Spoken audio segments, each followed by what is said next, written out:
Halo guys, saya Irul, balik lagi di Flash Gadget Channel. Saya dulu pernah pakai nih salah satu seri pertama dari OnePlus, yaitu OnePlus One yang ketika itu udah terasa enak banget untuk dipakai harian bahkan kinerja yang berat.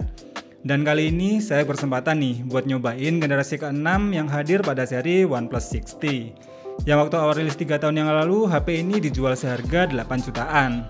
Dan kali ini kita beli di marketplace online cuma seharga 2 jutaan aja loh guys. Udah pakai layar optik AMOLED, chipset kencang sekelas Snapdragon 845, serta udah pakai sensor kamera dari Sony. Kira-kira masih se-worth apa ya HP ini jika dipakai untuk kebutuhan saat ini? Simak videonya sampai habis ya guys.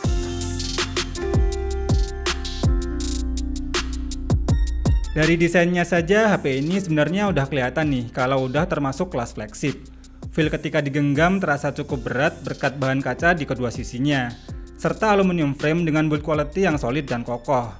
Pokoknya dari tampilan luarnya aja ini udah kelihatan banget kualitas premiumnya. Namun sayangnya casing belakang berbahan kacanya ini masih mudah ninggalin bekas sidik jari. Layarnya sendiri berukuran 6,41 inch beresolusi Full HD+, dengan panel layar optik AMOLED. Untuk kualitas layarnya udah enak banget nih kalau cuma untuk kebutuhan harian saat ini. Apalagi buat nonton video YouTube yang colorful kayak gini. Sayangnya belum pakai stereo speaker aja sih. Namun penggantinya ada fitur Direct SD Sound nih yang bikin kualitas audionya jadi lumayan enak. Kurang lebih kayak gini nih suara speakernya.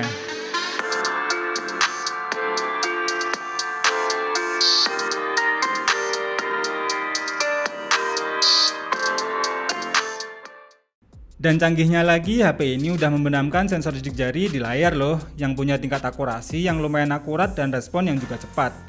Saya cek juga pakai aplikasi sensor box, cuma ada 2 sensor aja nih yang absen di HP ini. OnePlus 60 ini dibekali setup dual kamera, dengan kamera utama sebesar 16 MP bersensor Sony IMX519 berapertur f1.7 dengan fitur PDAF dan OIS, dan kamera pendukungnya sebesar 20 MP bersensor Sony IMX376K berapertur f1.7 yang juga support PDAF. Di bagian depan terdapat kamera selfie sebesar 16 MP bersensor Sony IMX371 berapertur f2.0 yang support auto SDR dan gyro eyes. Mantap sih, 3 kameranya semuanya pakai sensor dari Sony. Dan berkat sensornya tersebut, kualitas jepretannya untuk saat ini pun masih terlihat bagus. Dynamic range-nya terasa luas, serta warnanya terasa vibrant.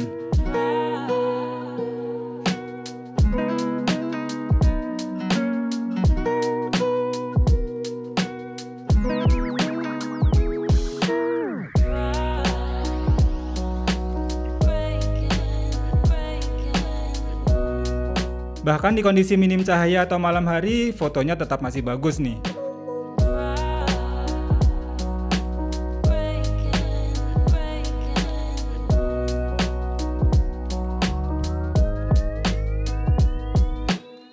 Untuk hasil rekaman videonya juga terasa smooth, berkat adanya OIS yang dipadukan dengan gyro eyes.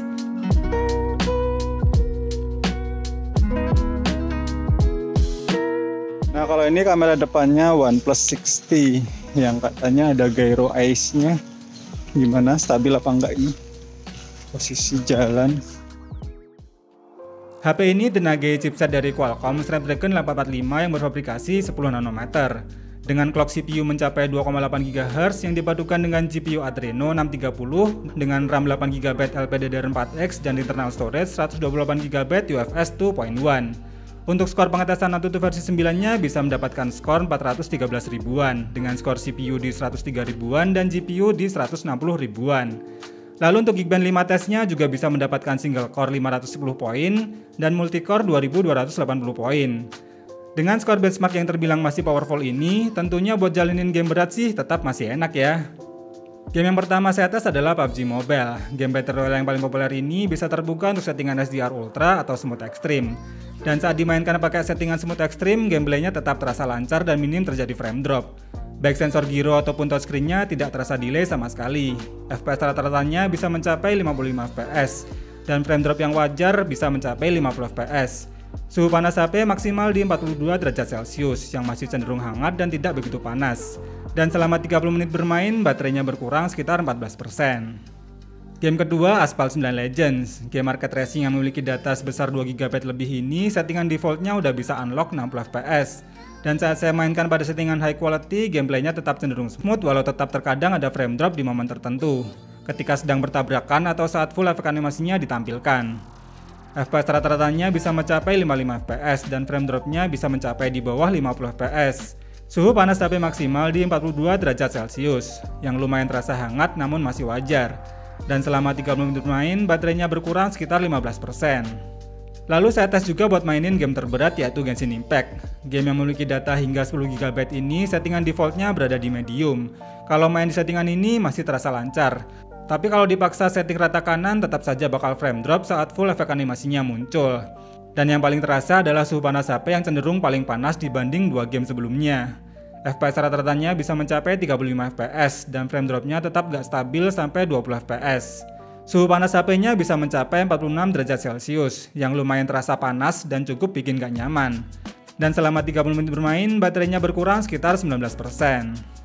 Nah, paling enak sih kalau buat main game MOBA kayak Mobile Legends ini. Jelas bisa main pakai settingan rata kanan dengan grafis ultra, yang masih terasa lancar dan minim banget terasa frame drop. Gameplaynya juga terasa maksimal baik dari sisi grafis maupun kontrol touchscreen-nya. Pokoknya paling nyaman deh kalau buat main game sekelas MOBA atau game casual terbaru sekalipun. Kalau buat nonton video YouTube selama 30 menit dengan brightness dan volume di 50%, baterainya berkurang sekitar 3%. Dan terakhir saya tes juga endurance baterainya pakai aplikasi PCmark. Dan screen on time-nya bisa mencapai 10 jam 22 menit. Yang termasuk masih awet nih untuk sebuah HP yang kapasitas baterainya cuma sebesar 3700 mAh. Kesimpulannya, buat sebuah HP mantan flagship 3 tahun yang lalu, OnePlus 60 ini jelas menurut saya masih worth banget untuk dipakai saat ini. Apalagi jika memang HP ini tetap masih dapat update OS hingga Android 11. Tentunya bakal support untuk aplikasi atau game terbaru ke depannya nanti. Kekurangannya sih menurut saya ada pada fitur jack audionya yang hilang. Belum dual speaker, hingga kapasitas baterai yang belum di atas 4000 mAh. Namun mengingat harganya yang sekarang udah turun sekitar 5 jutaan, jelas tetap bikin HP kelas premium dengan kualitas kamera yang masih jempolan ini masih menarik untuk dilirik. Buat yang tertarik membeli bekas review ini, linknya ada di bawah video ini ya. Terima kasih udah nonton video ini sampai habis, semoga bermanfaat dan sampai ketemu lagi di video berikutnya.